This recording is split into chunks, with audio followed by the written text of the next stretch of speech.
నమస్తే. ఏఎస్పీ9 special story.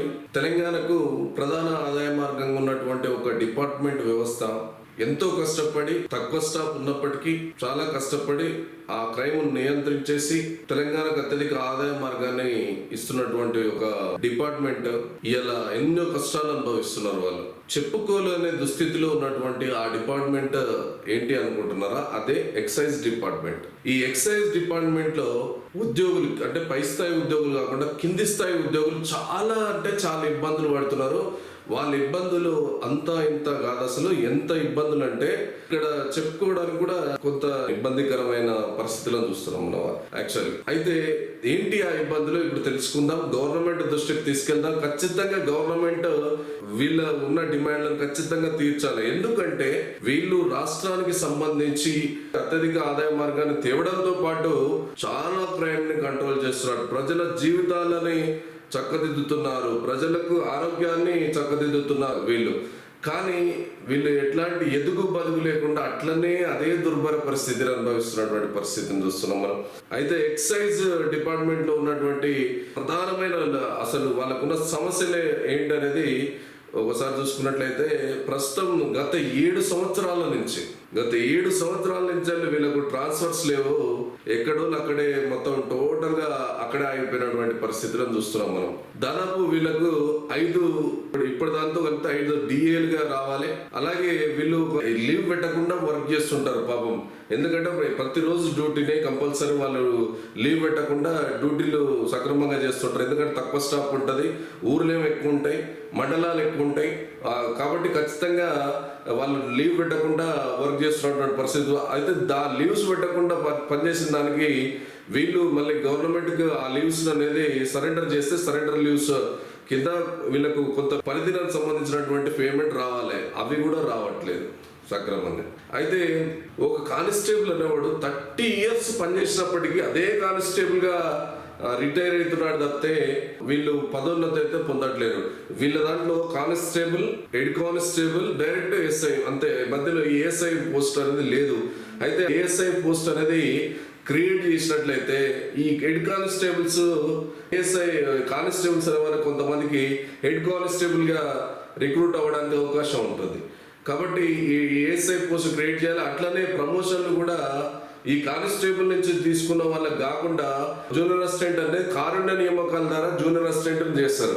అయితే ఈ జూనియర్ అసిస్టెంట్ అనేవాడు 3 సంవత్సరాల్లోనే ఎస్ఐ అవుతున్నాడు. ఈ కానిస్టేబుల్ వాళ్ళు 30 సంవత్సరాలు వర్క్ చేసినప్పటికీ కానిస్టేబుల్ స్థాయికి చేరుకోలేకపోతున్నాడు. అట్లనే కానిస్టేబుల్ గా రిటైర్ అయిన పరిస్థితిలో మనం చూస్తున్నాం. అయితే కొన్ని స్టేషన్లో మాత్రమే పర్మనెంట్ బిల్డింగ్స్ ఉన్నాయి. దాదాపు చాలా స్టేషన్స్ కి అసలు పర్మనెంట్ బిల్డింగ్స్ లేవు. అంటే వాళ్ళకు సొంత బిల్డింగ్లు లేవు. అయితే అద్దె బిల్డింగ్లు కూడా వాళ్ళు పట్టుకొచ్చినటువంటి సారా కాస్తుంటే పట్టుకొచ్చినటువంటి ఆ బెల్లం దాంతో అవి వేసే లోపలే స్మెల్ వస్తుంది, మా గోడలు ఖరాబ్ అవుతున్నాయి, ఇది ఖరాబ్ అవుతున్నాయి అని వాళ్ళకున్న అద్దె వరకు ఉంచేసి తర్వాత ఖాళీ చేపిస్తున్నారు. తర్వాత ఎవరు అడిగినా కానీ వీళ్ళకు బిల్డింగ్లు ఇవ్వక వీళ్ళు సతమతం అవుతున్నటువంటి పరిస్థితులు ఉన్నాయి. కాబట్టి గవర్నమెంట్ ఏదైతే అన్ని సంస్థలకు, అన్ని కార్యాలయాలకు, అన్ని డిపార్ట్మెంట్స్ కార్యాలయాలు ఎట్లుంటాయో వీళ్ళకు కూడా ఉన్న చోట ఖచ్చితంగా వీళ్ళకి కంపల్సరీ సొంత బిల్డింగ్ అనేది కట్టిస్తే బాగుంటుందని, ఖచ్చితంగా కట్టియాల్సిందేనని వాళ్ళు చెప్తున్నారు. అయితే కొన్ని చోట్ల టాయిలెట్స్ కూడా వీళ్ళకు సపరేట్ ఉండవు. అంతా మేల్ కానీ ఫీమేల్ కానీ ఒకటే ఉన్నాయి. అట్లా కాకుండా ఎవరి వాళ్ళకు టాయిలెట్స్ కనీసం మినిమం కదా, ఈ అండ్ షీ అనేది దాని వేరియేషన్ కూడా లేదు. అంతా ఒకటి దాంట్లో ఇది చేస్తారు. కొన్ని చోట్ల చెప్తున్నా, అన్ని చోట్ల కాదు అది. అయితే వీళ్ళది ఎట్లా ఉంటుంది వీళ్ళ పరిస్థితి అంటే, ఇప్పుడు ఉదాహరణకు స్టేషన్ ఉంది. ఆ స్టేషన్ పరిధిలో వీళ్ళు 10 మంది స్టాఫ్ ఉన్నారు. ఈ 10 మంది స్టాఫ్ కు 7 మండలాలు ఉన్నాయి. ఆ 7 మండలాలకు సంబంధించి ఈ 10 మంది స్టాఫ్ ఎప్పుడు తిరగాలి, లోకల్లో ఎవరు ఉండాలి, ఆడ 2-3 స్టాఫ్ అయితే కంపల్సరీ ఆఫీస్ లో ఉండాలి. మండలానికి ఒక్కొక్కరు పోతే విలువ ఉండదు. ఒకటే జీపు, మళ్ళీ వీళ్ళకు ఉంటుంది ఒకటే జీపు.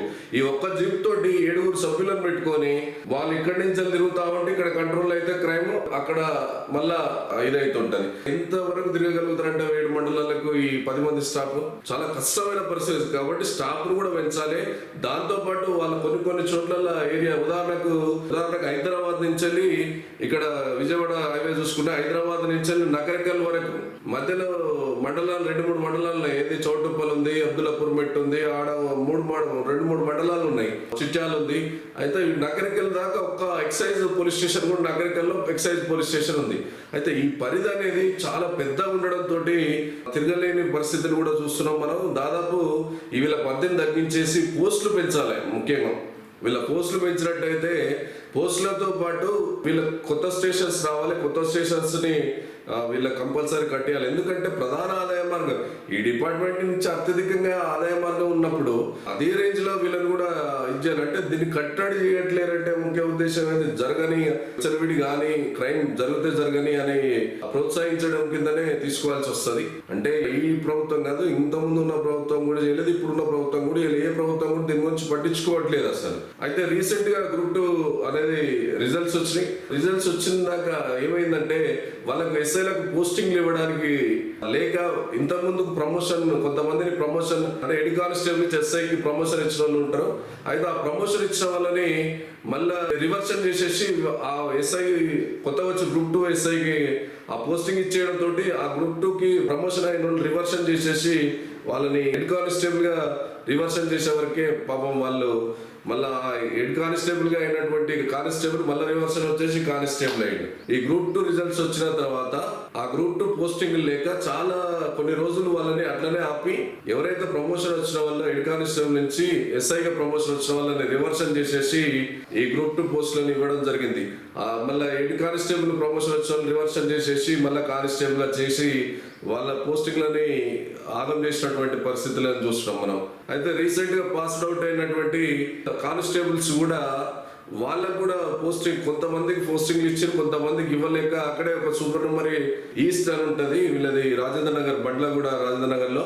అయితే వాళ్ళకి సంబంధించి ట్రైనింగ్ అకాడమీ సెంటర్ దాంట్లోనే ఒక సూపర్ నెంబరీ పోస్టులు క్రియేట్ చేసి అక్కడే కొంతమందిని అక్కడ పోస్టింగ్లు ఇచ్చినటువంటి పరిస్థితిని చూస్తున్నాం మనం. అయితే ఇంత మంచి ఆదాయాన్ని ఇచ్చేటువంటి ఈ శాఖ అసలు శాఖలో ఉన్నటువంటి ఉద్యోగులకు పరిస్థితిని పట్టించుకునే వాళ్ళు ఎవ్వరూ లేకపోవడం గమనార్హం. ఆ కింది స్థాయి కానిస్టేబుల్ అనే వ్యక్తి చాలా గొప్పగా పనిచేస్తాడు, అసలు చాలా సమర్థవంతంగా విజయవంతంగా పనిచేస్తుంటాడు, ఆ క్రైమ్ కంట్రోల్ చేస్తూ ఉంటాడు. కానీ ఆయనకి ఎట్లాంటి ఎదుగు బదుగు లేకుండా అదే కానిస్టేబుల్ స్థాయిలోనే రిటైర్డ్ అవుతూ ఉంటాడు. ఆ దుస్థితి నుంచి వాళ్ళని కిందికి దించాల్సిందిగా ఇప్పుడు మనం కోరడం అయినది.